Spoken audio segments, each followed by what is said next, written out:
بسم اللہ الرحمن الرحیم۔ میاں بیوی کے رشتے میں کبھی کبھار ایسا ہوتا ہے کہ کبھی تو شوہر ظالم بنتا ہے اور کبھی بیوی ظالمہ بنتی ہے۔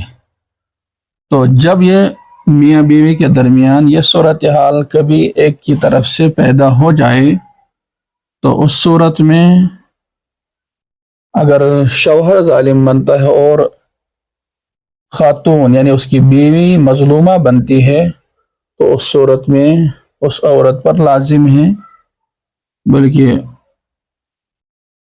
انصاف ملنے کے لیے اس وظیفے کو نماز عشاء کے بعد 200 مرتبہ پڑھنا ہے۔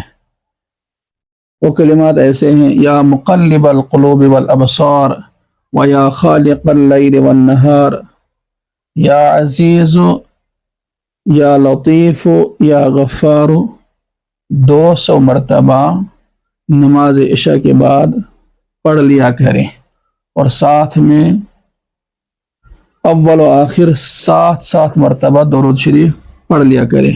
ایسے ہی اگر خاتون ظالمہ بنتی ہے اور اس کا شوہر مظلوم ہے تو اس صورت میں بھی شوہر پر یہی کلمات نماز عشاء کے بعد وہ بھی انہی کلمات کو دہرائیں اور اول و آخر 7 مرتبہ درود شریف ضرور پڑھ لیا کریں۔